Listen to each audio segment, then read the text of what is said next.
Thank you all. Please be seated. Yesterday I pledged to reach out to the whole nation, and today I'm proving that I'm willing to reach out to everybody by including the White House press corps. This week the voters of America set the direction of our nation for the next 4 years. I'm honored by the support of my fellow citizens, and I'm ready for the job. We are fighting a continuing war on terror, and every American has a stake in the outcome of this war. Republicans, Democrats, and Independents all love our country, and together we'll protect the American people. We will persevere until the enemy is defeated. We'll stay strong and resolute. We have a duty, a solemn duty, to protect the American people, and we will. Every civilized country also has a stake in the outcome of this war. Whatever our past disagreements, we share a common enemy. And we have common duties to protect our peoples, to confront disease and hunger and poverty in troubled regions of the world. I'll continue reaching out to our friends and allies, our partners in the EU and NATO, to promote development and progress, to defeat the terrorists, and to encourage freedom and democracy as alternatives to tyranny and terror. I also look forward to working with the present Congress and the new Congress that will arrive in January. I congratulate the men and women who have just been elected to the House and the Senate. I will join with old friends and new friends to make progress for all Americans. Congress will return later this month to finish this current session. I urge members to pass the appropriations bill that remain, showing spending discipline while focusing on our nation's priorities. Our government also needs the very best intelligence, especially in the time of war. So I urge the Congress to pass an effective intelligence reform bill that I can sign into law. The new Congress that begins its work next year will have serious responsibilities and historic opportunities. To accelerate the momentum of this economy and to keep creating jobs, we must take practical measures to help our job creators, the entrepreneurs, and the small business owners. We must confront the frivolous lawsuits that are driving up the cost of health care and hurting doctors and patients. We must continue the work of education reform to bring high standards and accountability not just to our elementary and secondary schools, but to our high schools as well. We must reform our complicated and outdated tax code. We need to get rid of the needless paperwork that makes our economy, that is a drag on our economy, to make sure our economy is the most competitive in the world. We must show our leadership by strengthening Social Security for our children and our grandchildren. This is more than a problem to be solved. It is an opportunity to help millions of our fellow citizens find security and independence that comes from owning something, from ownership. In the election of 2004, large issues were set before our country. They were discussed every day on the campaign. The campaign over Americans are expecting a bipartisan effort and results. I'll reach out to everyone who shares our goals, and I'm eager to start the work ahead. I'm looking forward to serving this country for 4 more years. I want to thank you all for your hard work in the campaign. I told you that the other day, and you probably thought I was just seeking votes. But now that you voted, I really meant it. I appreciate the hard work at the press corps. We all put in long hours, and you're away from your families for a long period of time. But the country's better off when we have a vigorous and free press covering our elections, and thanks for your work. With that overt pandering, I'll answer a few questions. Hunt. Mr. President. Thank you. As you look at your second term, how much is the war in Iraq going to cost? Do you intend to send more troops or bring troops home? And In the Middle East more broadly, do you agree with Tony Blair that revitalizing the Middle East peace process is the single most pressing political issue facing the world? Now that I've got the will of the people at my back, I'm going to start enforcing the one-question rule. That was 3 questions. Start with Tony Blair's comments. I agree with him that the Middle East peace is a very important part of a peaceful world. I have been working on Middle Eastern peace ever since I've been the president. I laid down a very hopeful strategy in June of 2002. My hope is that we'll make good progress. I think it's very important for our friends, the Israelis, to have a peaceful Palestinian state living on their border. It's very important for the Palestinian people to have a peaceful, hopeful future. That's why I articulated a 2-state vision in that Rose Garden speech. I meant it when I said it, and I mean it now. What was the other part of your question? Oh, Iraq, yeah. Listen, we will work with the Alawi government to achieve our objective, which is elections and on the path to stability, and we'll continue to train the troops. Our commanders will have that which they need to complete their missions. And in terms of the cost, we'll work with the OMB and the Defense Department to bring forth to Congress a realistic assessment of what the cost will be. Thank you, Mr. President. How will you go about bringing people together? Will you seek a consensus candidate for the Supreme Court? If there's an opening, will you bring some Democrats into your cabinet? Yeah, again, he violated the one-question rule right off the bat. Obviously, he didn't listen to the will of the people. But first of all, there's no vacancy for the Supreme Court, and I will deal with a vacancy when there is one. And but I told the people on the campaign trail that I'll pick somebody who knows the difference between personal opinion and the strict interpretation of the law. You might have heard that several times. I meant what I said. And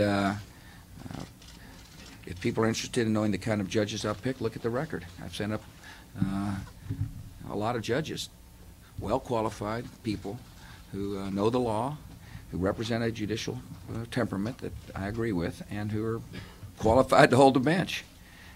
The second part of your 2-part question? Your cabinet, by any chance? Haven't made any decisions on the cabinet yet. Bring people together. We'll put out an agenda that everybody understands and work with people to achieve the agenda. The Democrats want a free and peaceful world.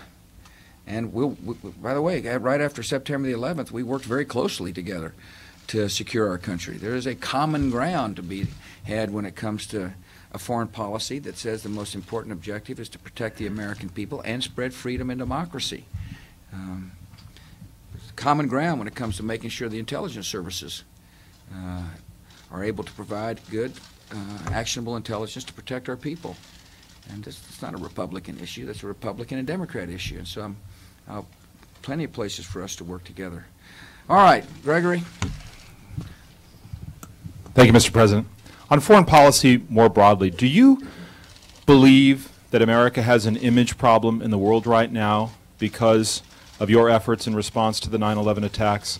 And as you talk down the stretch about building alliances, talk about what you'll do to build on those alliances and to deal with these image problems, particularly in the Islamic world. I appreciate that. Listen, I've made some very hard decisions, decisions to protect ourselves, decisions to spread peace and freedom, and I understand that in certain capitals and certain countries those decisions were not popular. You know, you asked me to put that in the context of the response on September the 11th. The first response, of course, was chasing down the terror networks, which we will continue to do. And we've got great response around the world in order to do that. There's over 90 nations involved with sharing information, finding terrorists, and bringing them to justice. That is a broad coalition, and we'll continue to strengthen it. I laid out a doctrine, David, that said if you harbor a terrorist, you're equally as guilty as the terrorist, and that doctrine was ignored by the Taliban. And we removed the Taliban, and I fully understand some people didn't agree with that decision. But I believe that when the American president speaks, he better mean what he says in order to keep the world peaceful. And I believe we have a solemn duty, whether or not people agree with it or not, to protect the American people. And the Taliban and their harboring of al-Qaeda represented a direct threat to the American people. And of course, in the Iraq issue is one that people disagreed with. And I don't need to rehash my case, but I did so. I made the decision I made in order to protect our country first and foremost. I will continue to do that as the president. But as I do so, I will reach out to others and explain why I make the decisions I make. There is a certain attitude in the world by some that says that, you know, it's a waste of time to try to promote free societies in parts of the world. I've heard that criticism. I remember I went to London to talk about our vision of spreading freedom throughout the greater Middle East. And I fully understand that that might rankle some and be viewed by some as folly. I just strongly disagree with those who do not see the wisdom of trying to promote free societies around the world. If we are interested in protecting our country for the long term, the best way to do so is to promote freedom and democracy.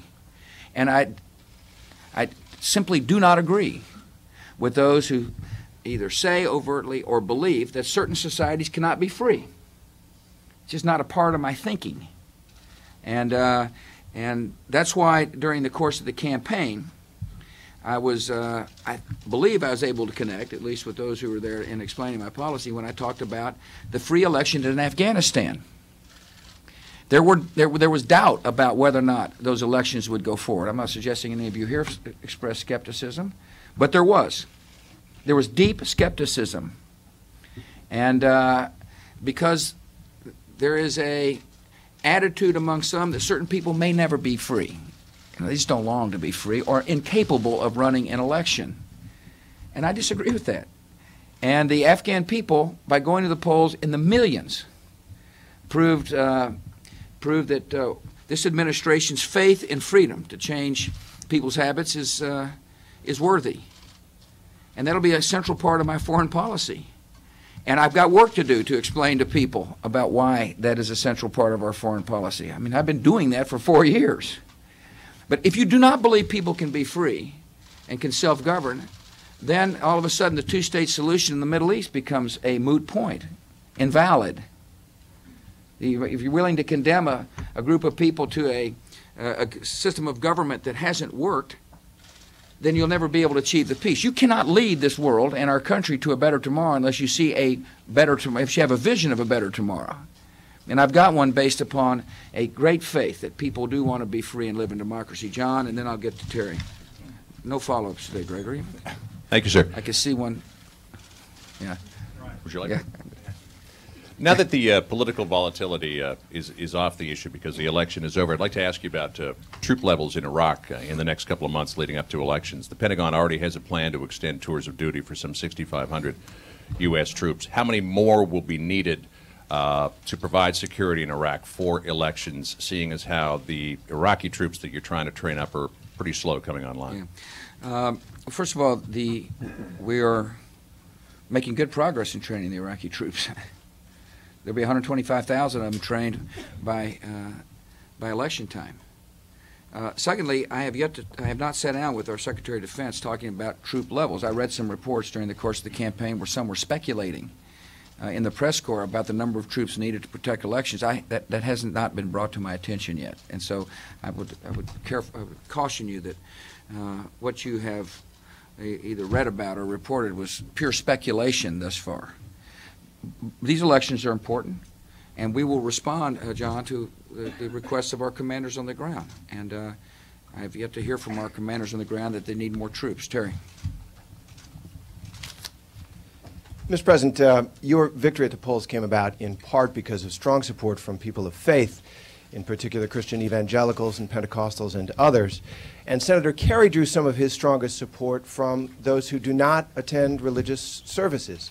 What do you make of this religious divide? It seems becoming a political divide in this country. And what do you say to those who are concerned about the role of a faith they do not share in public life and in your policies? Yeah.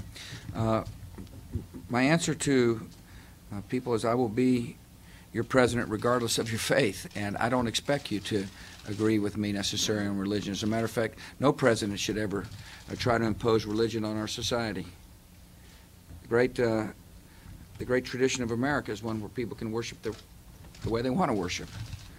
And if they choose not to worship, you're just as patriotic as your neighbor. That is an essential part of why we are a great nation. And I am glad people of faith voted in this election. I'm glad, and I appreciate all people who voted. And I don't think you ought to read anything into the politics, the moment, about whether or not this nation will become a divided nation over religion.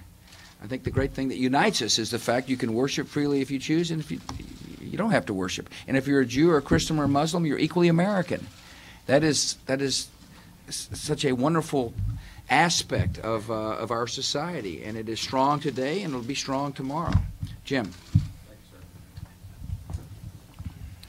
Mr. President, you talked once again this morning about private accounts in Social Security. During the campaign, you were accused of planning to privatize the entire system. It has been something you've discussed for some time. You've lost some of the key Democratic proponents, such as Pat Moynihan and Bob Kerrey in the Congress. How will you proceed now with one of the key problems, which is the transition cost, which some say is as much as $2 trillion? How will you proceed on that, and how soon? Mm-hmm. Well, first, I made Social Security an issue. For those of you who had to suffer through my speeches on a daily basis, for those of you who actually listen to my speeches on a daily basis, you might remember every speech I talked about the duty of an American president to lead. And we must lead on Social Security because the system is not going to be whole for our children and our grandchildren. And so to answer your second question is, we'll start on Social Security now. We'll start bringing together those in Congress who agree with my assessment that we need to work together. We've got a good blueprint, a good go-by. You mentioned Senator Moynihan. I had asked him prior to his passing to chair a committee of notable Americans to come up with some ideas on Social Security, and they did so. And it's a good place for members of Congress to start. The president must have the will to take on the issue, not only in the campaign, but now that I'm elected, and reforming Social Security will be a priority of my administration. Obviously, if it were easy, it would have already been done. And this is going to be hard work to bring people together and to convince the Congress to move forward. And there are going to be costs, but the cost of doing nothing is insignificant. Is much greater than the cost of reforming the system today. That was the case I made on the campaign trail, and I was earnest about getting something done. And as a matter of fact, I talked to members of my staff today as we're beginning to plan the strategy to move agendas forward about how to do this and do it effectively. Yeah. No, yeah, you're violating the follow-up rule. It would hurt Gregory's feelings. King. It's a new Mr. President, thank you. Hurting Gregory's feelings? He is a sensitive guy. Well-centered, though. I'm not going there. Mr. President, you were disappointed, even angry, 12 years ago when the voters denied your father a second term. I'm interested in your thoughts in the conversation with him yesterday as you were walking to the Oval Office, and also whether you feel more free to do any one thing in a second term that perhaps you were politically constrained from doing in a first.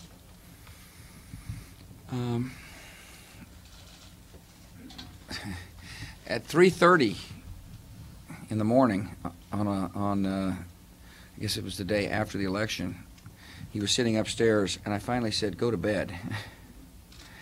He was awaiting the outcome and was hopeful that we would go over and be able to talk to our supporters, and it just didn't happen that way. So I asked him the next morning, when he got up, said, "Come by the Oval Office and visit." And he came by and we had a good talk. He was heading down to Houston, and it was, there's some uncertainty about that morning as to when the election would actually end, and it wasn't clear at that point in time, so I never got to see him face to face to watch his, I guess, pride in his tired eyes as his son got a second term. I did talk to him, and he was relieved.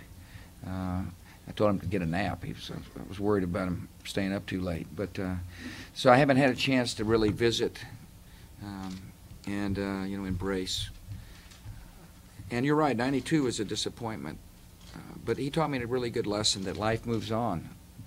And it's very important for those of us in the political arena, win or lose, to recognize that life is bigger than just politics. And that's one of the really good lessons he taught me. Oh, in terms of feeling free, well, I don't think you'll let me be too free. there's accountability and there are constraints on the presidency, as there should be in any system. I feel it is necessary to move an agenda that I told the American people I would move. There's something refreshing about coming off an election. Even more refreshing since we all got some sleep last night. But there's you go out and you make your case, and you tell the people this is what I intend to do. And after hundreds of speeches and 3 debates and interviews and the whole process where you keep basically saying the same thing over and over again, that when you win, there is a feeling that the people have spoken and embraced your point of view, and that's what I intend to tell the Congress, that I made it clear what I intend to do as the president. Now let's work together. And the people made it clear what they wanted. Now let's work together. And it's one of the wonderful, it's like earning capital. You asked, do I feel free? Let me put it to you this way. I earned capital in the campaign, political capital, and now I intend to spend it. It is my style. That's what happened after the 2000 election. I earned some capital. I've earned capital in this election, and I'm going to spend it for what I told the people I'd spend it on, which is, you've heard the agenda: Social Security and tax reform, moving this economy forward, education, fighting and winning the war on terror. We have an obligation in this country to continue to work with nations to help alleviate poverty and disease. We will continue to press forward on the HIV/AIDS initiative, the Millennium Challenge account. We will continue to do our duty to help feed the hungry, and I'm looking forward to it. I really am. It's been a fantastic experience campaigning in the country. It's you've seen it from one perspective. I've seen it from the other. I saw you standing there at the last final rally in Texas to my right over there. I was observing you observe, and you saw the energy, and there was just something uplifting about people showing up at 11 o'clock at night, expressing their support and their prayers and their friendship. And it's a marvelous experience to campaign across the country. Mike. Thank you, Mr. President. Do you plan to reshape your cabinet for the second term, or will any changes come at the instigation of individuals? And as part of the same question, may I ask you what you've learned about cabinet government, what works, what doesn't work? And do you mind also addressing the same question about the White House staff?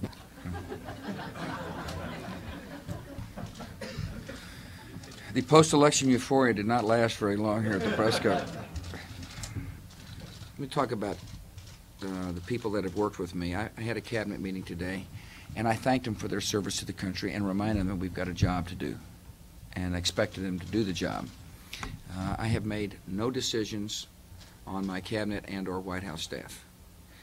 I'm mindful that working in the White House is really is exhausting work. The people who you try to get to leak to you spend hours away from their families, and the word burnout is oftentimes used in Washington, and it's used for a reason, because people do burn out. And so obviously, in terms of those who want to stay on and who I want to stay on, I've got to make sure that it's right for their families and that they're comfortable. Because when they come to work here in the White House, I expect them to work as hard as they possibly can on behalf of the American people. In the cabinet, there will be some changes. I don't know who they will be. It's inevitable there will be changes. It happens in every administration. To a person, I am proud of the work they have done. And I fully understand we're about to head into the period of intense speculation as to who is going to stay and who's not going to stay. And I assured them that today I warned them of the speculative period. It's great Washington sport to be talking about who's going to leave and who the replacements may be and handicapping, my way of thinking. I'll just give you but let me just help you out with the speculation right now. I haven't thought about it. I'm going to start thinking about it. I'm going to Camp David this afternoon with Laura, and I'll begin the process of thinking about the cabinet and the White House staff, and we'll let you know at the appropriate time when decisions have been made. Nice try, Mike. Yeah, Ed, and then learned and not learned about the cabinet. Yeah, well, first I've learned that I put together a really good cabinet. I'm very proud of the people that have served this government, and they, to a man and a woman, work their hearts out for the American people. And I've learned that you've got to continue to surround yourself with good people. This is a job that requires crisp decision making, and therefore, in order for me to make decisions, I've got to have people who bring, their point of view into the Oval Office and are willing to say it. I always jest to people, the Oval Office is the kind of place where people stand outside, they're getting ready to come in and tell me what for, and they walk in and get overwhelmed by the atmosphere, and they say, "Man, you're looking pretty." And therefore, you need people to walk in on those days when you're not looking so good and saying, "You're not looking so good, Mr. President." And those are the kind of people that served our country. We've had vigorous debates, which you all, during the last 4 years, took great delight in reporting. Differences of opinion, but that's what you want if you're the commander-in-chief and a decision maker. You want people to walk in and say, "I don't agree with this," or "I do agree with that, and here's what my recommendation is." But the president also has to learn to decide. There's ample time for the debate to take place, and then decide, and make up your mind, and lead. That's what the job's all about. And so I have learned how important it is to have a really fine group of people that think through issues and that are not intimidated by the process and who walk in and tell me what's on their mind. Ed and Stevenson. Good morning. So does it bother you that there's a perception out there that your administration has been one that favors big business and the wealthy individuals? And what can you do to overcome that, sir? Ed, 70% of the new jobs in America are created by small businesses. I understand that. And I have promoted during the course of the last 4 years one of the most aggressive pro-entrepreneur small business policies. Tax relief. You might remember, I don't know if you know this or not, but 90% of the businesses are sole proprietorships or subchapter S corporations.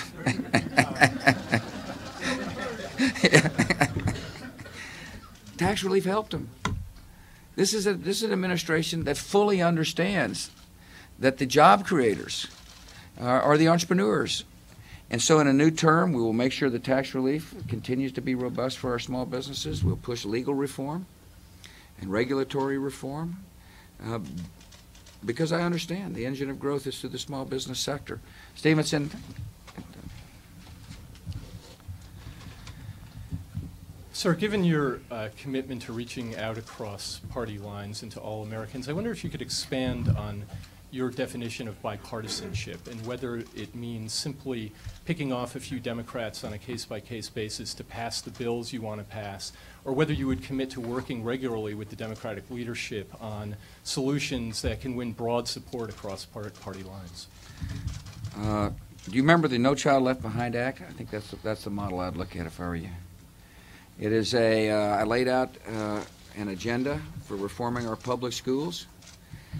I worked with both Republicans and Democrats to get that bill passed.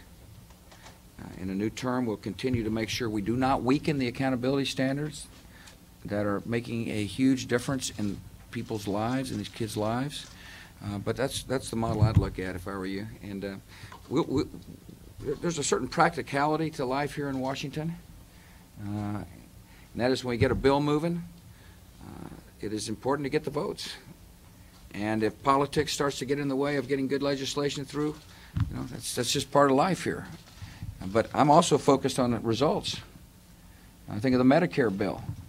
You might remember that old stale debate. We finally got a bill moving.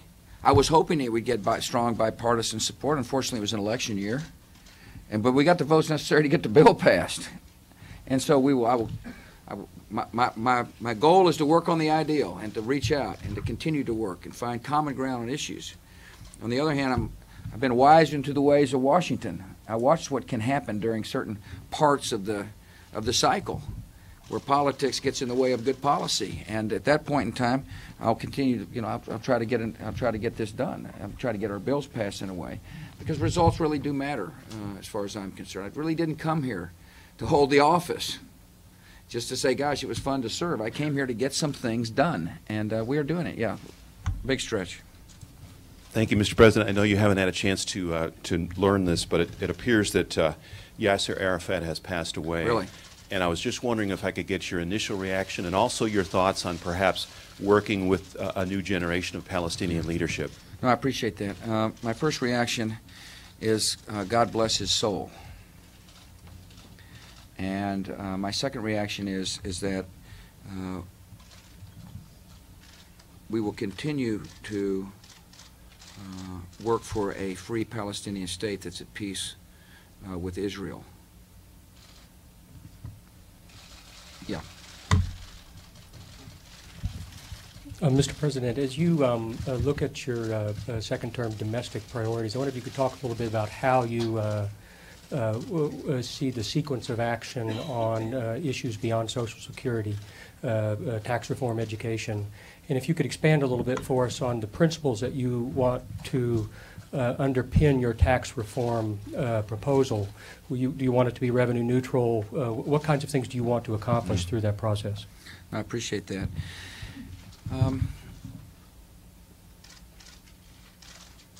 I was anticipating this question that, what is the first thing you're going to do when it comes to legislation? It just doesn't work that way, particularly when you've laid out a comprehensive agenda.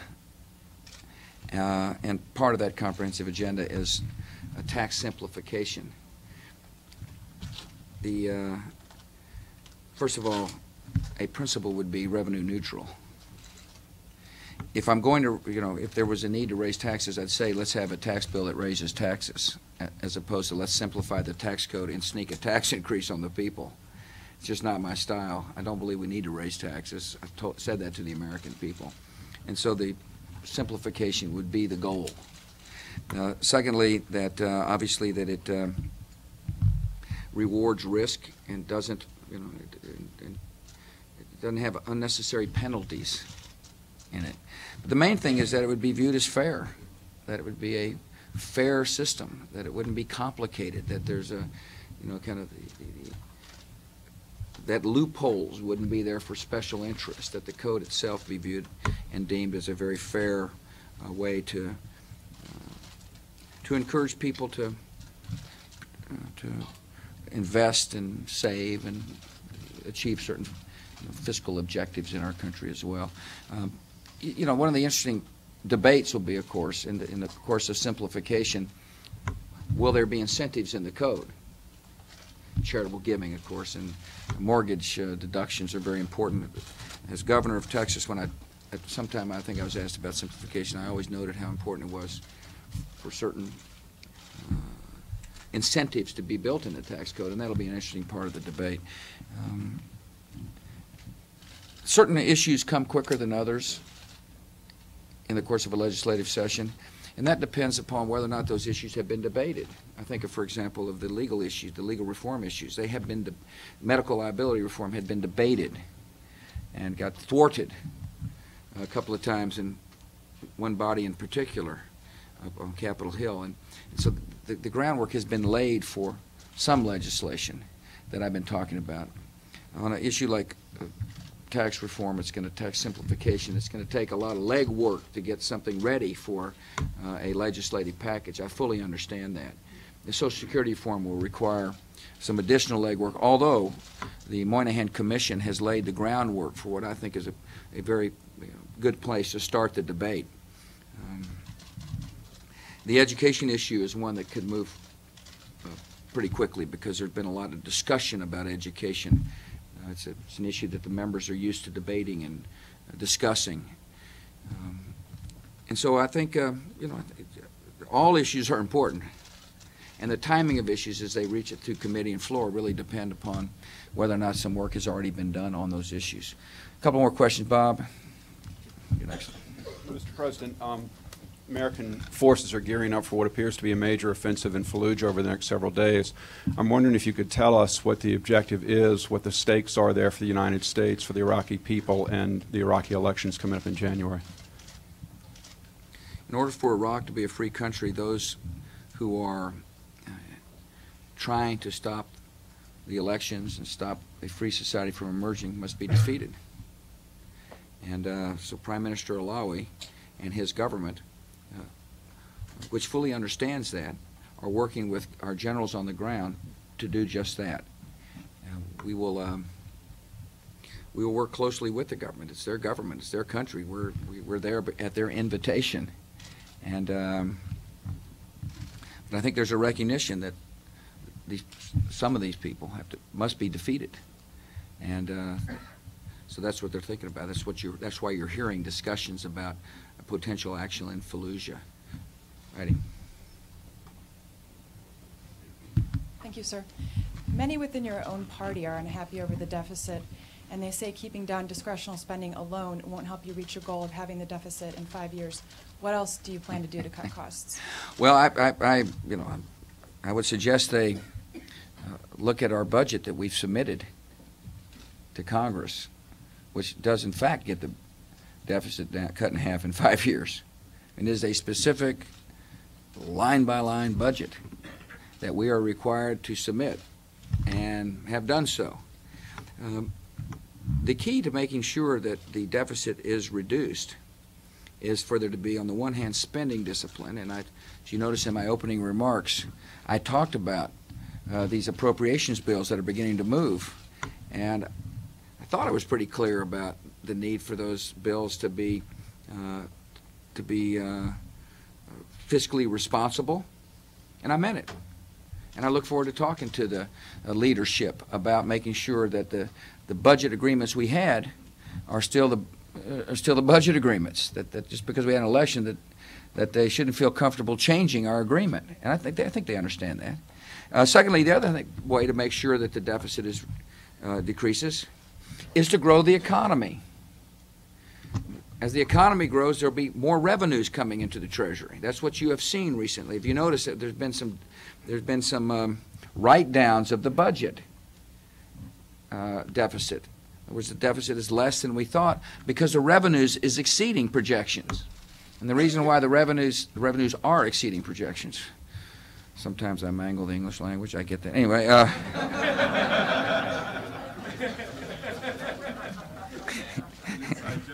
Yeah, very inside. The revenues are exceeding projections. And as a result, the projected deficit is less. But my point there is that with good economic policy that encourages economic growth, the revenue streams begin to increase. And as the revenue streams increase, coupled with fiscal discipline, you'll see the deficit shrinking. And we are focused on that. I do believe there ought to be budgetary reform in Washington on the Hill, Capitol Hill. I think it's very important. I would like to see the president have a line item veto again, one that passed constitutional muster. I think that would help the executive branch work with the legislative branch to make sure that that we're able to maintain budget discipline. I've talked to a lot of members of Congress who are wondering whether or not we'll have the will to confront entitlements, to make sure that there is entitlement reform that helps us maintain fiscal discipline. The answer is yes. That's why I took on the Social Security issue. I believe we have a duty to do so. I want to make sure that the Medicare reforms that we put in place remain robust to help us make sure Medicare is available for generations to come. And so I've got quite an active agenda to help work with Congress to bring not only fiscal discipline, but to make sure that our pro-growth policies are still in place. Herman, I'm probably going to regret this, but well, I don't know if you had a chance to check, but I can report you did eke out a victory in Texas the other day. Thank you, sir. Congratulations. I'm interested in getting back to Steve and Stevenson's question about unity. Clearly, you believe you have reached out and will continue to reach out. Do you believe the Democrats have made a sincere and sufficient effort to meet you somewhere halfway, and do you think now there's more reason for them to do that in light of the election results? I think that Democrats agree that we have an obligation to serve our country. I believe there will be goodwill now that this election is over to work together. I found that to be the case when I first arrived here in Washington. And working with the Democrats and fellow Republicans, we got a lot done. It is with that spirit that I go into this coming session.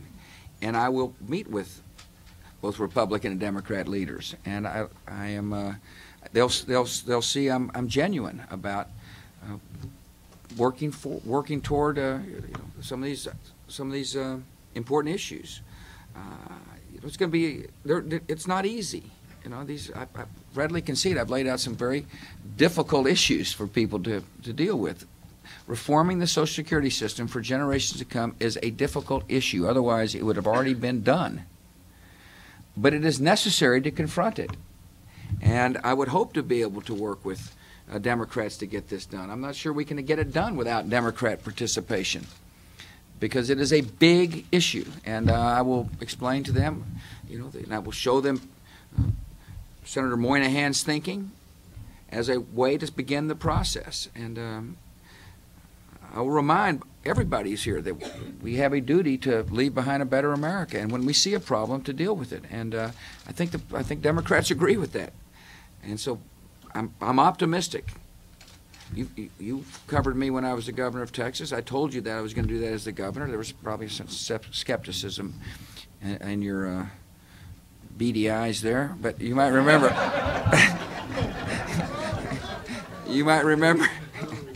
You might remember we were able to accomplish a lot by, and Washington is different from Austin, no question about it. Washington, one of the disappointments of being here in Washington is how bitter this town can become and how divisive. I'm not blaming one party or other. It's just the reality of Washington, D.C. Sometimes exacerbated by you, because it's great sport.